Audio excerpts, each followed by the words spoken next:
వినయ్ గారు చందు ఉంటే అమ్మాయిలను అడుగుతాడు క్వశ్చన్ అన్ని. అడుగు చందు. వినయ్ గారు ఎలా ఉన్నారు? అంటే ఆఫ్టర్ బిగ్ బాస్ నాకు తెలిసి ఇదే అనుకుంటా, శివం బజే సినిమాని అనుకుంటా మీరు యాక్ట్ చేసింది. అవునండి. సో చాలా చేశాను కానీ రిలీజ్ అవ్వలేదు. అదే ఓకే. బట్ అంటే క్యారెక్టర్స్ మీరు అనుకున్నట్టు రావట్లేదా, లేకపోతే వచ్చినా కూడా నాకు తగ్గట్టు సెలెక్ట్ చేసుకుని వెళ్దాం అన్న ఇదిలో శివం బజేని మీరు? లేదు, ఆఫ్టర్ బిగ్ బాస్ మూవీస్ రావడం చాలా కష్టమని అందరికీ తెలుసు, అంత ఈజీగా రాదని కూడా తెలుసు. నేను కూడా వెయిట్ చేశాను. అండ్ నన్ను అంటే ఈ క్యారెక్టర్ నేను చేయగలను అని చెప్పి నమ్మి నాకు అప్సర్ గారు, డైరెక్టర్ గారు నాకు ఒక లైఫ్ ఇచ్చారు.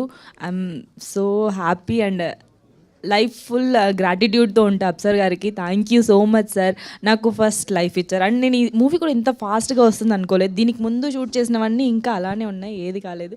ఇది శివుడి ఆజ్ఞ వల్లనే రిలీజ్ అయింది ఇంత తొందరగా. అండ్ నాకు కూడా చాలా మంచి పేరు వచ్చింది. అందరు చాలా బాగా నాకు కూడా చెప్తున్నారు, నా ఫ్రెండ్స్ కానీ చూసిన వాళ్ళు కానీ చాలామంది మెసేజ్ చేస్తున్నారు. Thank you. అండ్ ఇంకో question out of the box. And social మీడియాలో మీరు బాగా వైరల్ అవుతున్నారు అండ్ మీ బాయ్ ఫ్రెండ్ని కూడా ఇంట్రడ్యూస్ చేశారు. తను కూడా ఎక్కడో ఒక యాక్సిడెంట్ జరిగితే ఒక చందు ఏంటి చందు నువ్వు పర్సనల్ ఇంటర్వ్యూ చేస్తున్నావా? కాదన్నా, సారీ. మీరు ఏంటమ్మా మీరు ఇటు తిరిగిపోయి మాట్లాడుకుంటున్నావు ఏంటి? మనుషులు ఉన్నాం కదా మేము కూడా. క్వశ్చనే అన్న అశ్విన్ అన్న, నీ గర్ల్ ఫ్రెండ్ గురించి ఫస్ట్ అది మాట్లాడవేంటి నువ్వు? మీ పెళ్ళి ఎప్పుడు? ఎప్పటి నుంచో చెప్తున్నావు, 4 నెలలకు ఒకసారి పెళ్ళి అంటున్నావు, ఇంకా అవ్వట్లేదు. అది చెప్పు ఫస్ట్. ఆ కుర్చీడి తిప్పుకొని వినయ్ గారు చెప్పండి అంటే మాట్లాడుకోండి మీరు ఇద్దరు. ఇంకా క్వశ్చన్ అయిపోతుంది అశ్విన్ గారు. ఇంత మంది ఉన్నారు, ఏ అడుగుదాం అనుకుంటున్నారు? అశ్విన్ గారు క్వశ్చనే అది, కొంచెం మంచి క్వశ్చనే అది. అండ్ సారీ, మీరు ఇంట్రడ్యూస్ చేశారు అండ్ తను కూడా ఒక యాక్సిడెంట్ అయితే కాపాడారు ఒక వ్యక్తిని అని చెప్పేసి చేశారు. దాని గురించి ఒక 2 words ఏమన్నా? అంటే మేము ఒక మూవీ చూసేసి వెళ్తున్నాము నైట్ 2:30. ఆ టైంలో వర్షం పడుతుంది అండ్ ఒక స్కూటీ స్కిడ్ అయిపోయి పడిపోయింది. అప్పుడు తనకి అంటే ఆర్గన్స్ కూడా బయటకు వచ్చాయి ఒక సైడ్వి. తన మెడికల్ బ్యాక్గ్రౌండ్ కాబట్టి తనని అక్కడ అంబులెన్స్ వచ్చేంత వరకు తను హోల్డ్ చేసి బ్లడ్ ఆపి అలా తీసుకెళ్లారు. బట్ ఆఫ్టర్ 3 days వరకు అంటే లాస్ట్ తనతోనే మాట్లాడాడు, గౌతమ్తోనే, ఇంకెవరితో మాట్లాడలేదు, వాళ్ళ ఫ్యామిలీ వాళ్ళతో కూడా. 3 days తర్వాత తను చనిపోయాడు. ఓకే ఓకే ఓకే, అది unfortunate. I'm sorry. Ashwin garu ఏదో అడగాలని అడగచందు. ఇప్పుడు అమ్మాయితో మాట్లాడి ఒక ఎమోషన్ చేసి నువ్వేదో కంటెంట్ క్రియేట్ చేసుకొని ఇప్పుడు మాకెళ్ళి వచ్చి అశ్విన్ గారు ఎందుకు చందు? కంగ్రాచులేషన్స్ అన్న. ఓహో, గీతా భగత్ గారు హాయ్ హాయ్ అన్న, బాగున్నారా? బాగున్నాను. గీతా భగత్ గారు ఒక క్వశ్చన్ అండి మీకు. జస్ట్ ఏం లేదు, ఒకే క్వశ్చన్. అంటే జనరల్లీ అమ్మాయిలు పక్క వాళ్ళని పొగడరు, వేరే అమ్మాయిని ఎక్కువ పొగడరు.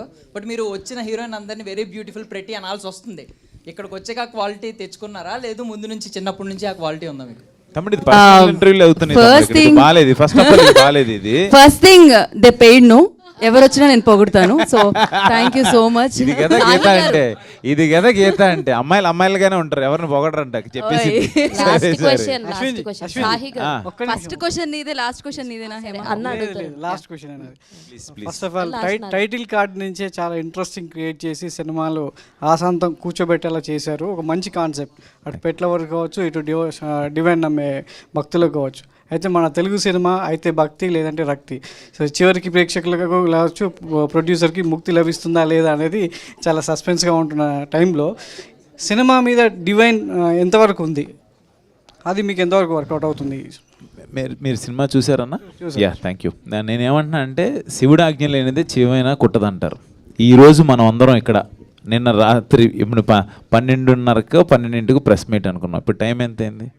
ఆ టైం చేంజ్ కూడా మన చేతిలో ఉండదు, జరగాల్సింది జరిగిద్ది, ఏ టైంకి జరిగేది. అలాగా ఈ కథ నాకు వీళ్ళిద్దరు తీసుకొచ్చి ఒక 8-9 monthsలో మీ ముందుకు వచ్చామంటే ఆయన ఆజ్ఞలేనిదే ఏమీ జరగదని నేను నమ్మి కథ చేశాను. నిజంగా శివం బజే టైటిల్ కార్డ్ నుంచి ఎవరి వరకు అంత శివలీలగానే ఉంటుంది ఆ సినిమాలో కథ. మేబీ ఒక్కొక్కరికి ఒక్కొక్క పార్ట్ నచ్చొచ్చు ఎంటర్టైన్మెంట్ కానీ, బట్ నాకు తీసుకెళ్ళిన విధానం, తీసుకెళ్ళి నాకు ఆ కథకి ఎలా లింక్ పెట్టాడు ఆ శివయ్య అనేది చాలా నాకు బాగా నచ్చిన అంశం.